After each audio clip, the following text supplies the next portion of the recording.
Talk to me about Definitely. some of the strategies and best practices on dealing with saturated, high knocked neighborhoods. Yeah. So, yeah, we are talking just off the camera. That's the big thing here in San Diego. I think we have the second highest utility electric rates in the country. I think second to Hawaii, maybe New York. So it's super high. Everyone and their dog has heard of solar out here. So yeah, it's a constant thing. We're getting, you're the seventh guy here that's come to the neighborhood.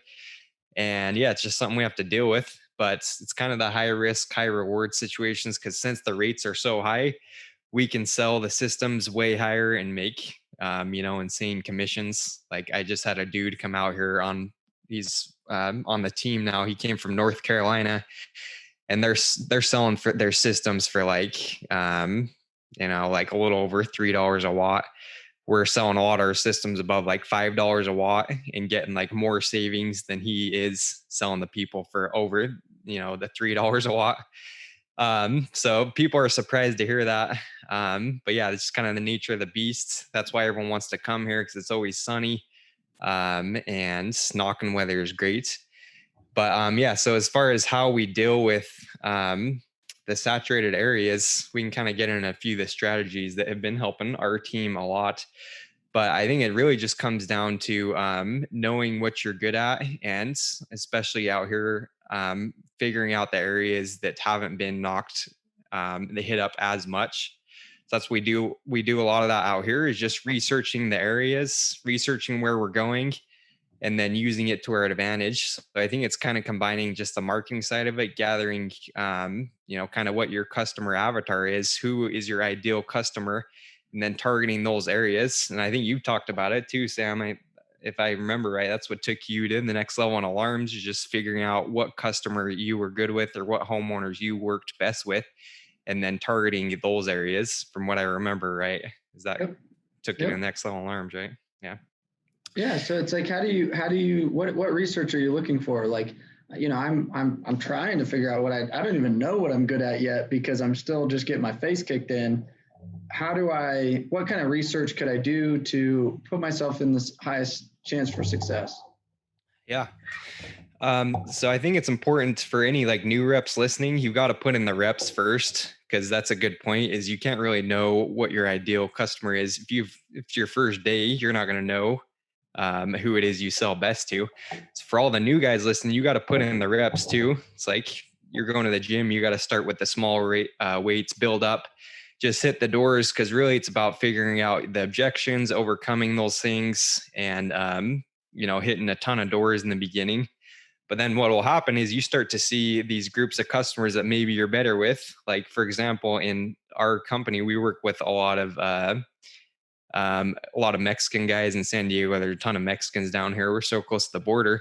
So all our Mexican reps, once they start to figure out, I know Spanish and I know the Mexican culture, they go target those neighborhoods because they know that's who they're good with. They're going to go all these Mexican neighborhoods. Like we have a few reps that's all they knock. It's just pure Mexican neighborhoods, and that's the areas they target. So yeah, I think number one, it's putting in the reps, and then number two, figuring out where those pockets of people are and knowing the city. So you can look up any city, you can look up neighborhoods, and you can kind of start to see what's the culture. Some areas it's more Filipinos, some areas it's more Mexicans. And it's not being racist, but it's just about figuring out what groups of people can you sell best to, and then how are you going to talk to them different? Because I mean, it's a big thing in marketing too. You're going to talk to a 90-year-old lady a lot different than you would talk to, a mom of two, or a business guy that came to the door that has 30 seconds. So you got to know what the differences are, and you got to know how to talk to these people.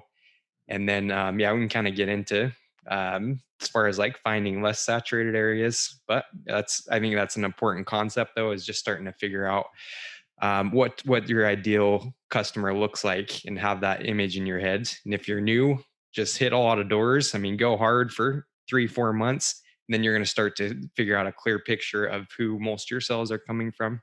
Yeah. And I think like some people I've noticed as they come in new, they already have a preconceived notion of what their ideal client looks like. How many times do you hear a new hire come in and like, why don't we go to the rich big homes? Like, why are we in this like hood? And Yeah. they're like, they're like bigger systems, right? Like we'll make more money. And they, in their head, they have this preconception of they're in a bad area and certain areas are going to be the right neighborhoods for them versus having super an open perspective of saying, I'm neutral. All neighborhoods are good neighborhoods. And I'm going to figure out what I'm really landing and what I'm resonating with. And I noticed that I evolved. I started in the hoods the first 2 years. If black, ghettos, like I love the Mexicans, like you know what I mean? Like I was all like, just no, if you like lower middle. And then later on, I love the upper. I'm like, if the bigger the better in my life. Yeah. And some people are like, I can't knock that stuff. And some people are like, I can't knock that stuff. So it's like, just, you have to put in the reps, but also not be so attached to this is how it should look. Right. Based on the other reps in your area or the other reps in your team, because your resonating profile or personality is going to resonate with other personalities. And another thing that I like that you said is now it's kind of like, how do we put that time in? Because most people don't put 3-4 months. Some people are going to say 3-4 days, but you 3-4 months. You know what I mean? Like most people, they don't have 3-4 months of patience before they start to make some assessments. You know what I mean? Yeah. Well, on the flip side too, you can't get attached, like you're saying, to you can only knock X area. Remember when I first started in pest control, we had guys that every 2 days they said, oh, I need a new area. This area is trash. So it's like, that's the danger of it too. You got to give areas a chance and you got to put in those reps. And then you can start to do like the targeting stuff, but you can't let it get to your head because some guys, like you're saying, they think they can only knock hoods or they think, they can only have success with one type of customer. So that's another danger of it is you got to get it out of your head because some people just play mind games out there. They're saying, oh, it's not going to work. I'm not going to be successful in this rich neighborhood.